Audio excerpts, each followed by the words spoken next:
beautiful beings of the universe, welcome to now.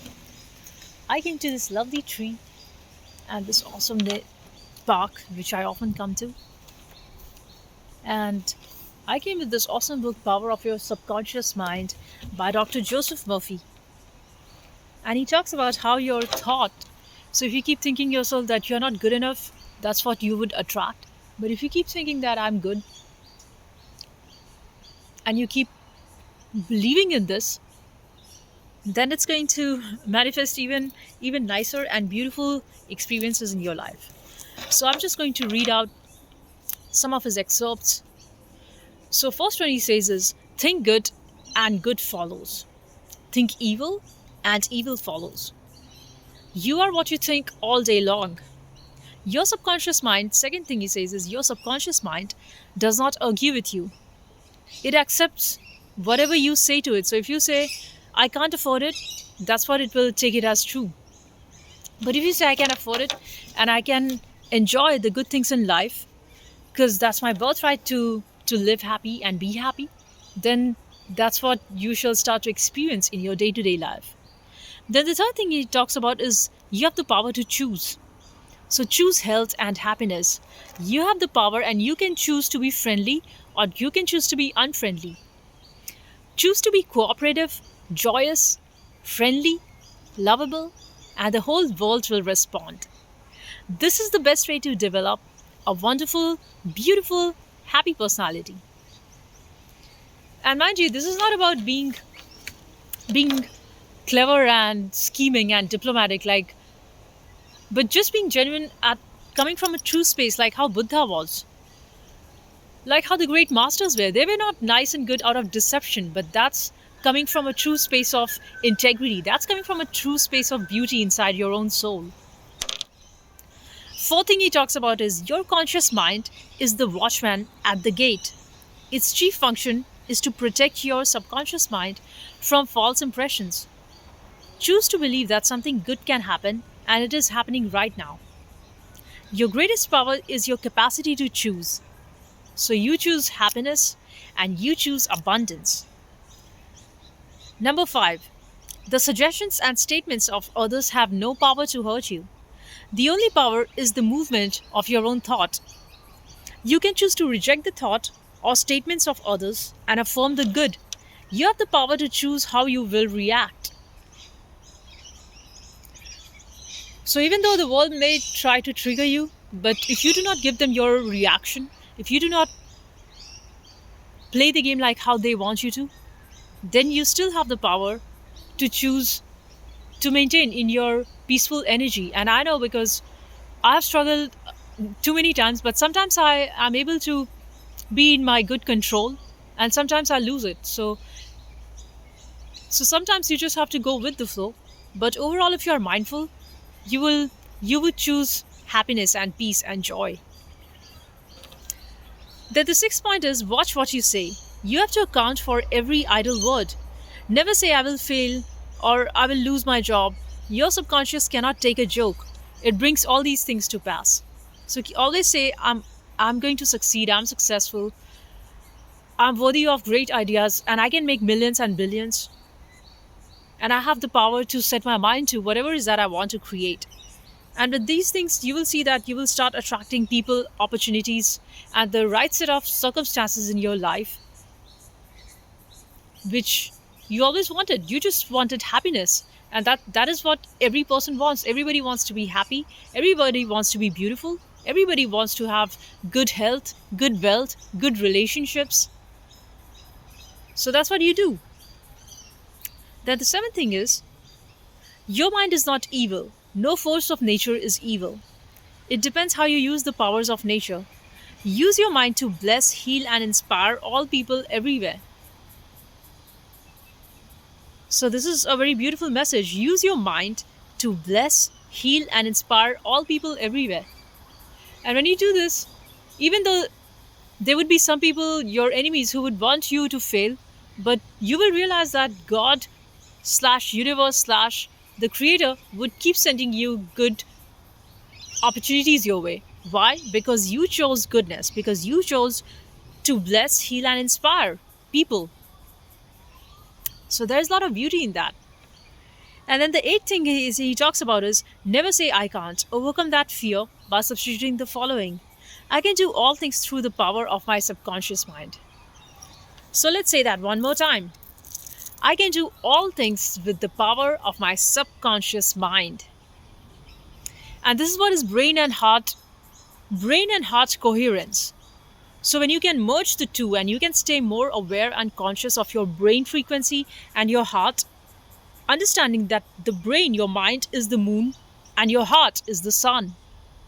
So you've got to learn to balance these two, and this comes through the right discernment. This comes through the right intuition. And it's not easy. It won't come in a day. It needs everyday practice of being able to work from your heart center, of being able to see what is right and what is wrong, and then act from your heart center, which is all about unity consciousness, which is all about love. Then the ninth point he talks about is begin to think from the standpoint of the eternal truths and principles of life, and not from the standpoint of fear, ignorance, and superstition. Do not let others do your thinking for you. Choose your own thoughts and make your own decisions. 10th, he says, you are the captain of your soul and the master of your fate. Remember, you have the capacity to choose. So you choose life, you choose love, you choose health, you choose happiness. 11. Whatever your conscious mind assumes and believes to be true, your subconscious mind will accept and bring to pass. Believe in good fortune, divine guidance, right action, and all the blessings of your life will come true. So there is all this beauty about being thankful. Gratitude has a lot of power in it. Being thankful for everything that you have. And not about comparing yourself, oh, others have it and they're more demonic and they have it, whereas you don't. You must be thankful from the point that you have life, that you're alive. You have been given another day to live, which is a gift. I've been given another day to live, which is a gift. I come out in nature and be among beautiful trees, enjoy awesome coffee. I get myself some chocolates that I like. Like I like Bounty. It makes me happy. So I get this Bounty. And things of that nature. Sometimes it might be you are doing fasting and you might not enjoy too many chocolates, but since I come on my bike and then I enjoy chocolate, I enjoy good water. I enjoy the expansion of air in my lungs because here in Sydney the roads are very much uphill and downhill. So you go down very fast and then there is an uphill, and you have to really pedal hard because this is a manual bike that I have. And when you pedal uphill, you feel that there is resistance, but you also tend to find a sort of a balance. So you get that balance between your right and left, and as you push harder, you feel that as you walk uphill, the same thing is with the cycling too. So you get a good sense of balance, and you feel the pressure on your lungs, which forces your diaphragm, your lungs, and your internal organs in the body to breathe deeper. And then you get more oxygen in your body and you feel more alive. So although there is an aspect of effort, as you go uphill, you have got to put in effort. But with awareness, you can see how that effort gradually brings in more oxygen to your body and you feel good. You feel more alive.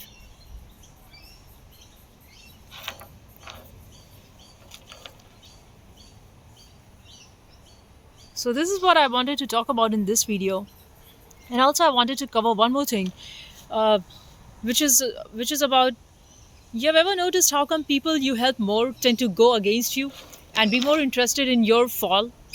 Because secretly that just reminds them of how they took your kindness, of how they took your help when in the time when they truly needed that help and you offered that. It reminds of their time when they were in need of help, when they were vulnerable. So despite you going all the way and you trying to help people, it might be in your family, it might be your own bloodline, or it might be somebody at your company, people you work with, or might be a stranger sometimes. Like you help them and at that time they take your help and later they just feel take it for granted. and rather they hate you for that. But they are not ashamed of taking the help. They would take the help and then want to make you fall, and they be enjoying on your failures. But that's okay. You should let go all these type of people in whatever form of relationship that they have with you. You must let go of these people, because eventually the right people who are at your high vibration and who are not using you like energy leeches and energy vampires, those type of people will come to you, wherein there is a good exchange of energy, of ideas, of commitment. Those are the people who are actually your vibe tribe, because you are vibing so high vibrationally that now at this point in time you can never ever fall back to the people with energy vampire and energy draining mindset. You can't do that.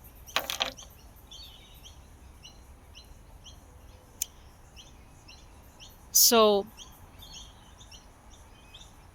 this is the reason why certain people that you helped in your life, and you did everything for them, literally everything for them, but they still wanted to walk all over you, because they took that you have so much excess to give, and that they can just keep using you. In fact, I read a message somewhere that said some energy vampire talking to their friend or relative who they could drain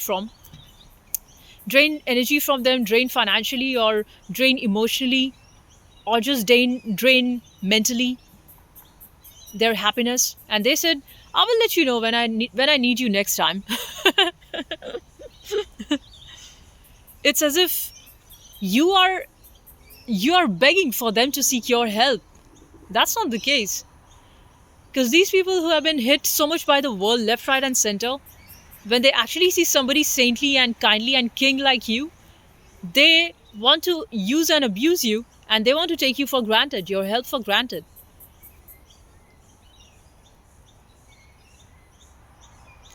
It reminds me of a story where there was a cobbler who used to make shoes. So all the time his shop would stink of leather, of the leather shoes that he would make. So one day, a friend took him to a garden where there were all beautiful roses and jasmine and all beautiful flowers that would smell really good. And when he went there, he hated that smell and he fainted. So his friend said, "Are you all right? Are you crazy? Like, why would the smell of rose and jasmine make you fall sick?" So he said, "No, I rather like the smell of the leather. I rather like the bad smell. I cannot take this good smell anymore." And that is very much with the energy vampires too.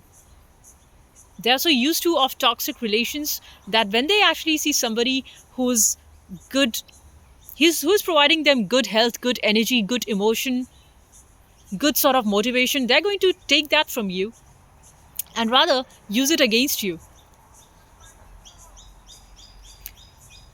And as funny as it may sound, you might want to just stay away from these people, because distance is your best solution, so that you do not basically need to involve yourself with such energy vampires and demons, because they do not want to do the hard work of self reflection, of doing their shadow work.